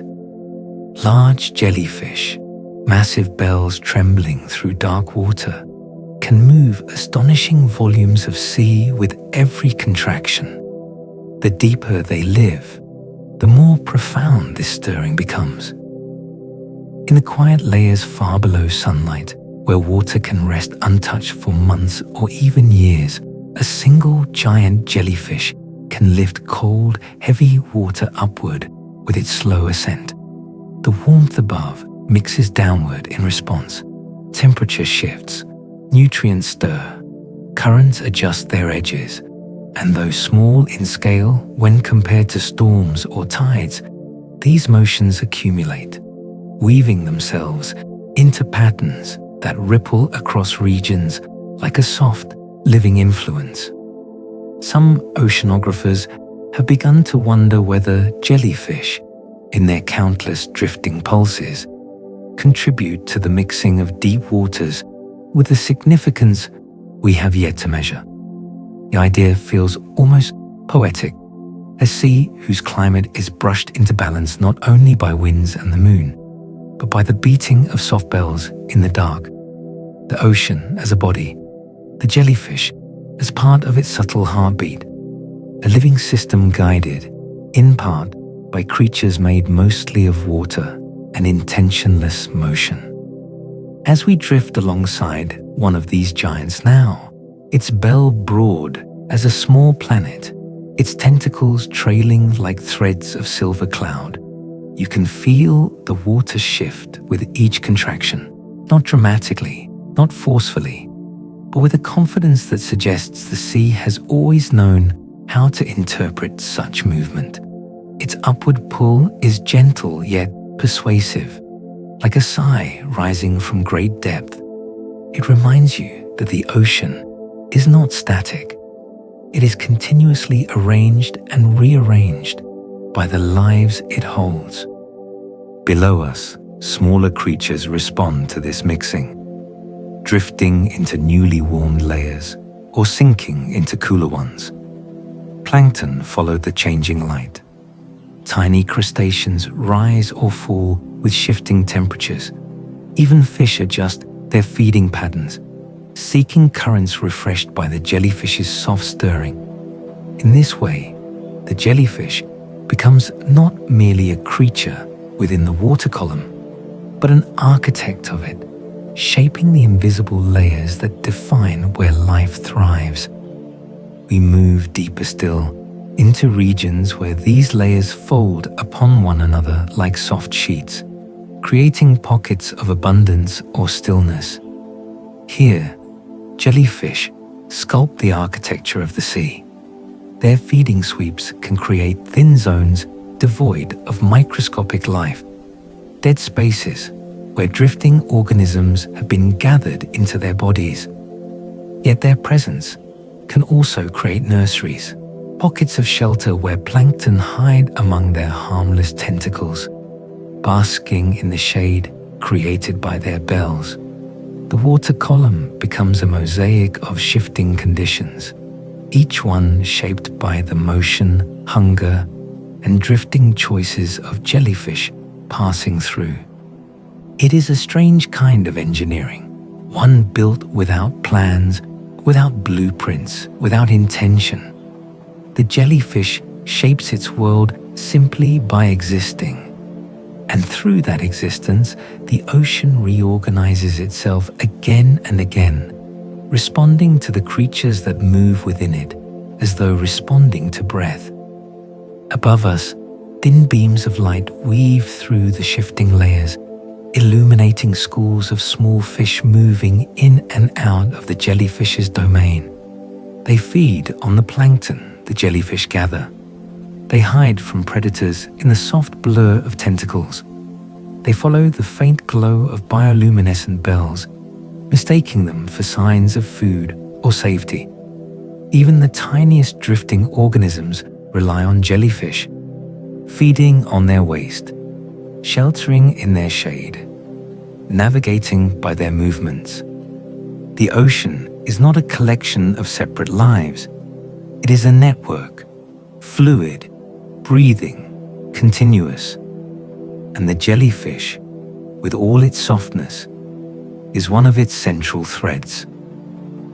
A creature connected to fish, to plankton, to bacteria, to light itself. Every pulse sends signals outward, altering the drifting world. Every bloom shifts the pathways of food, light, and carbon. Every descent or rise changes the quiet architecture of the deep. And perhaps what is most profound of all is this: the jellyfish endures where many cannot. It thrives in warm water, in murky water, in water low in oxygen. Conditions that challenge or undo so many other forms of life. It survives where corals bleach, where fish retreat, where the sea struggles under the weight of heat and change.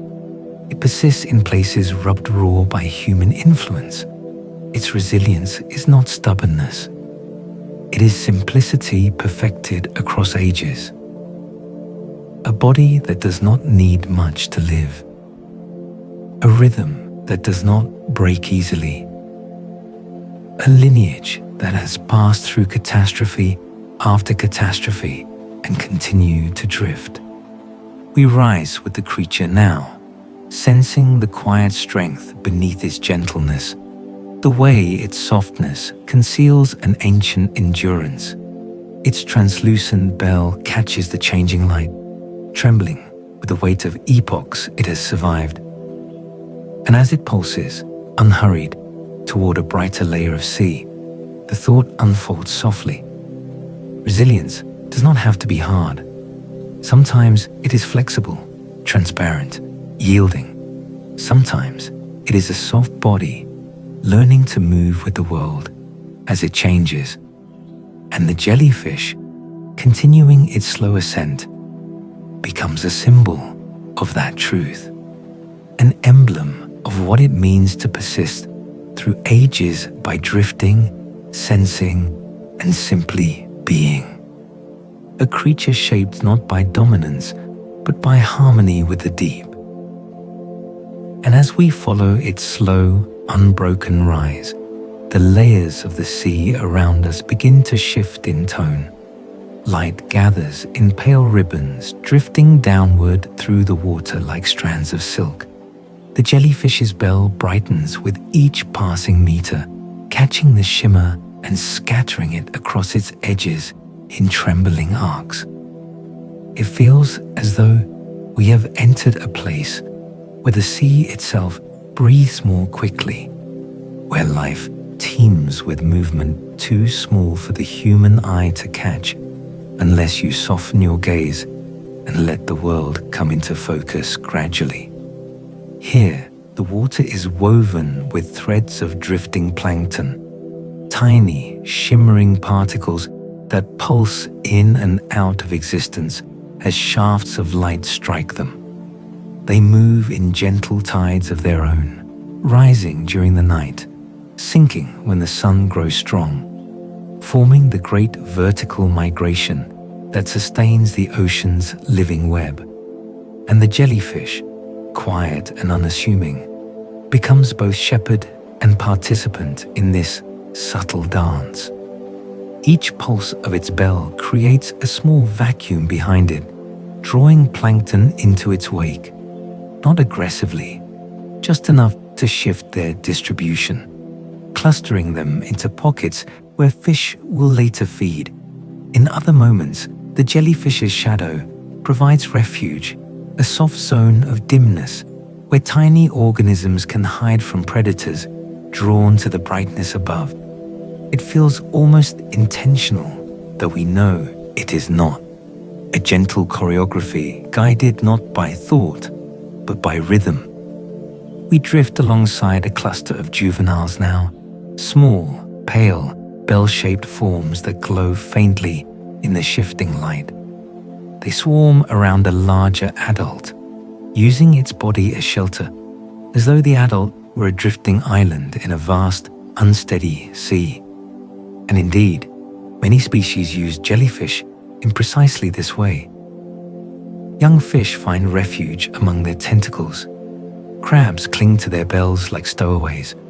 Even small larvae of marine creatures ride along their bodies, protected from the voracious world by the jellyfish's delicate presence, a nursery drifting through the blue.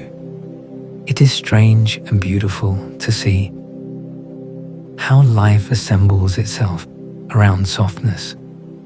Hard structures, reefs, rocks, shells often draw the most attention when we imagine marine ecosystems. But here, a creature with no skeleton, no solidity, supports a tiny world of its own.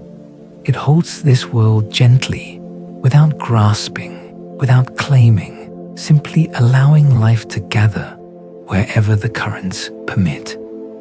The deeper we observe, the more this pattern reveals itself. A jellyfish bloom does not simply fill the sea with drifting bells.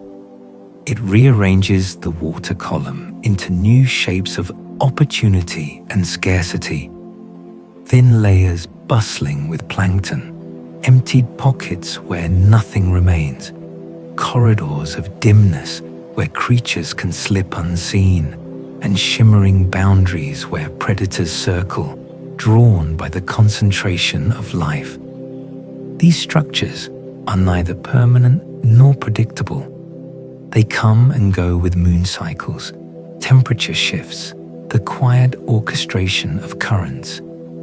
In this sense, jellyfish blooms become a kind of weather, appearing without warning, lingering, shaping the sea, then dissolving back into quieter forms. An ecological season unfolding without sound. The more we drift in this living mosaic, the clearer it becomes that every creature here is connected to every other in ways too intricate for the surface world to understand. A fish feeds on plankton swept by the jellyfish's motion. A jellyfish grows strong on the plankton stirred upward by distant tides. The carbon from a jellyfish's death nourishes the deep, which in turn feeds currents that support new life above. The entire ocean feels like a single breath, inhaling and exhaling across centuries. We rise a little more into a layer where sunlight creates trembling patterns on the jellyfish's bell. Its edges glow for a moment, then dim, then glow again as it turns. Around us, small schools of fish glide in sweeping arcs, weaving between jellyfish with the ease of creatures that understand the rhythm of these drifting beings. Some fish even follow the pulsing of jellyfish blooms, knowing that where the blooms go, the food will follow. Their movements become intertwined, fish responding to jellyfish, jellyfish responding to light and gravity, and all of them responding to the shifting tides that cradle them. This interconnectedness feels almost sacred, as though we are watching the ocean think, not in thoughts or words, but in movements, currents, and shimmering exchanges of life. The jellyfish is a quiet node in this network, sending no signals deliberately, but influencing everything around it nonetheless. Its softness becomes a point of stability. Its drifting becomes an act of connection. And perhaps that is why the jellyfish feels so deeply symbolic in this moment. Not merely a creature of the sea, but a representation of the sea's own nature, resilient, gentle, connected. It has survived heat and cold, clarity and darkness, extinction and renewal. It has thrived in waters that other creatures could not endure. And even now, as the ocean warms and its patterns grow unpredictable, the jellyfish continues to rise and fall with effortless grace.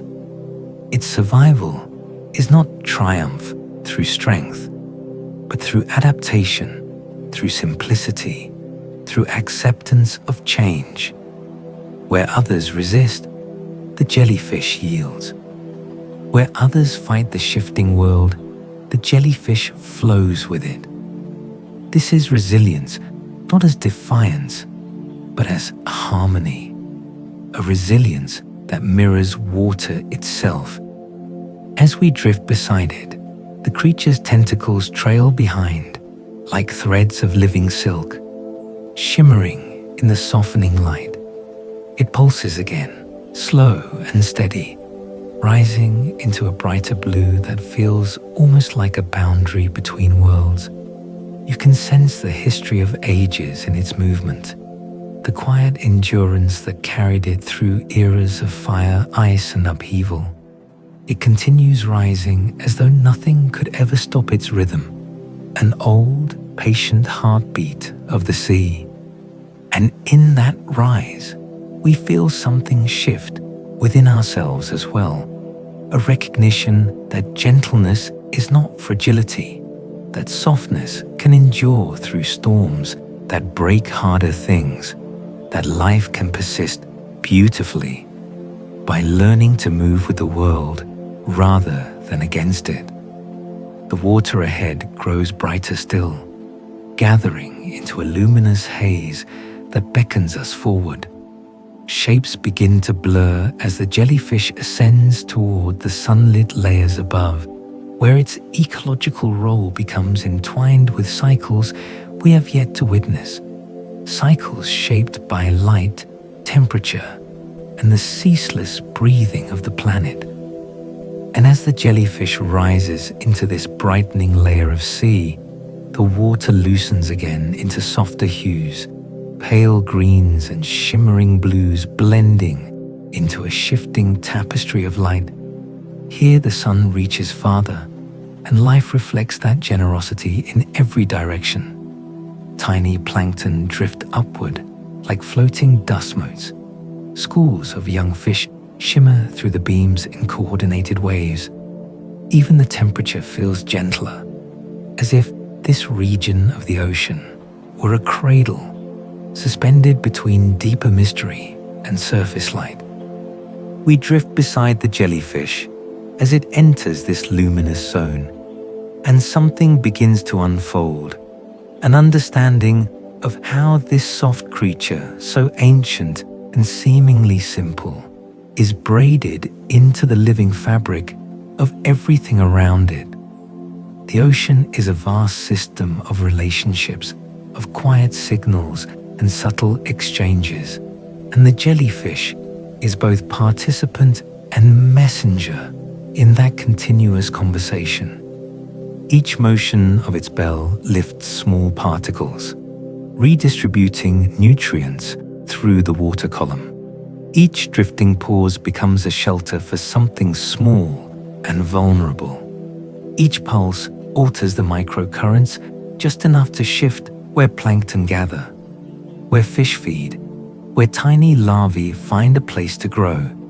In this way, The jellyfish becomes a point of harmony in a network too intricate to see all at once, yet felt in every movement of the sea.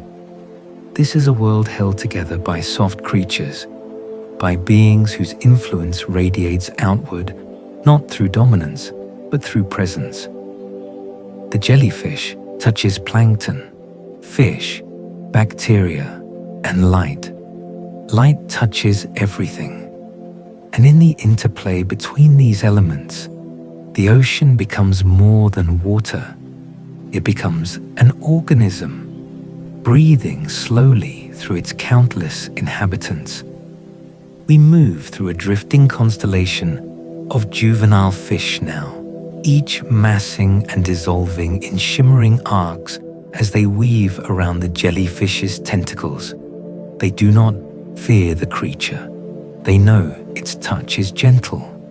They follow its movements like birds following the wind, trusting it to lead them through gradients of light and food.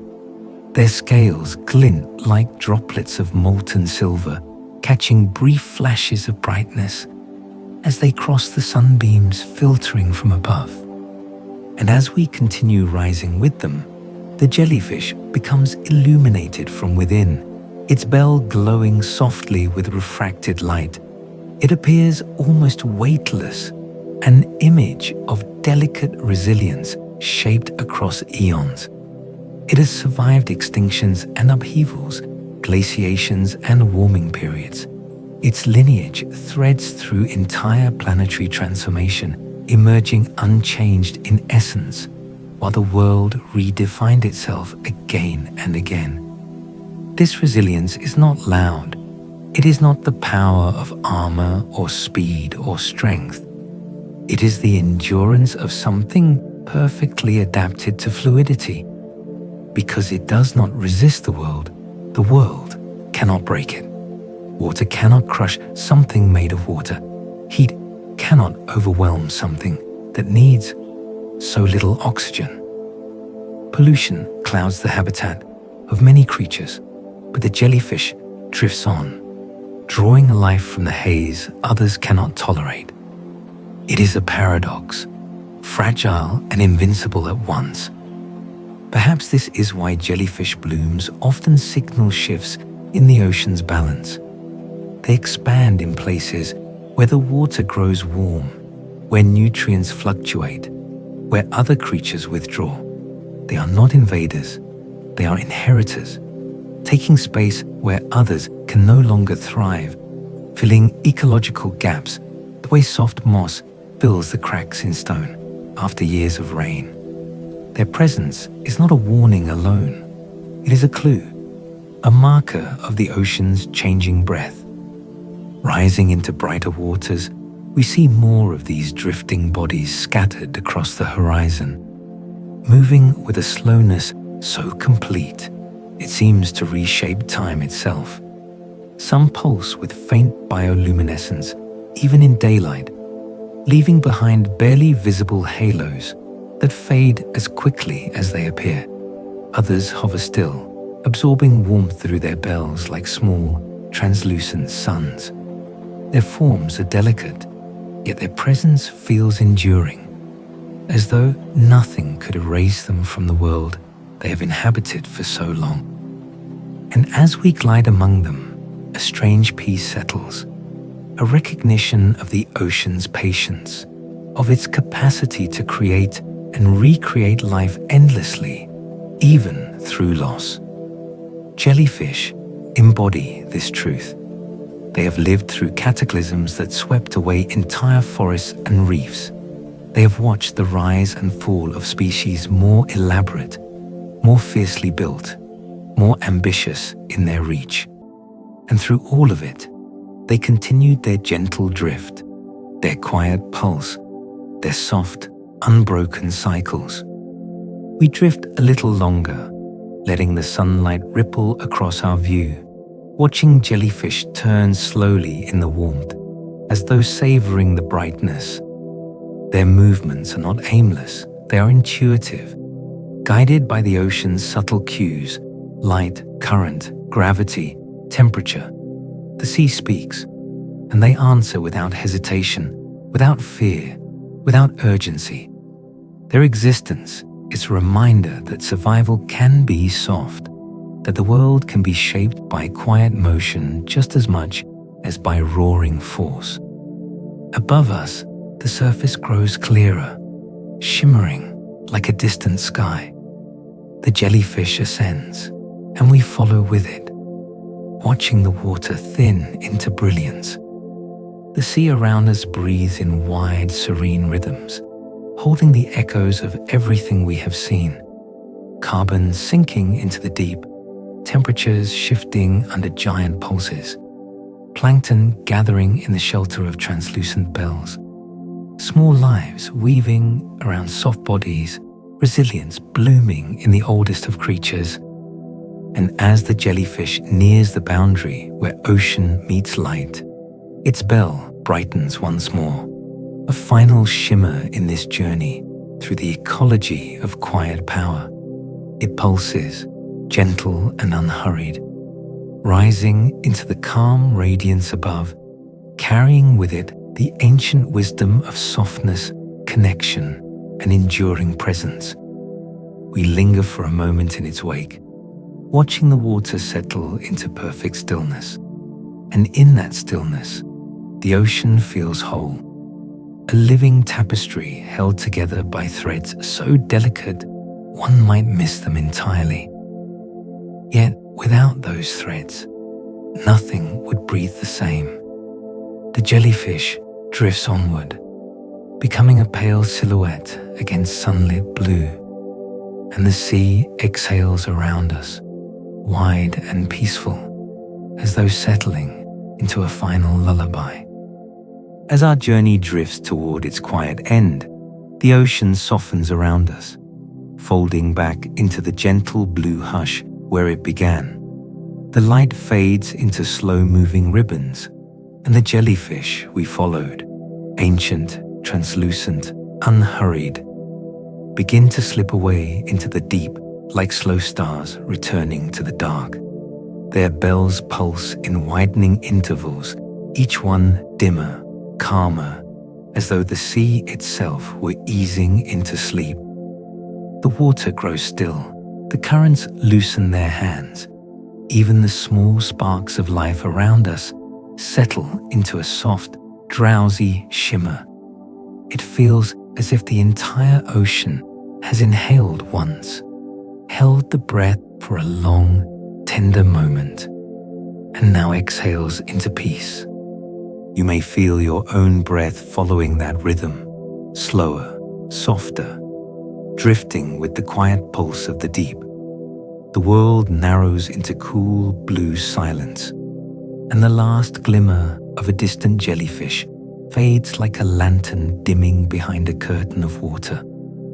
And in this gentle stillness, the ocean closes its eyes, inviting you to do the same. Good night.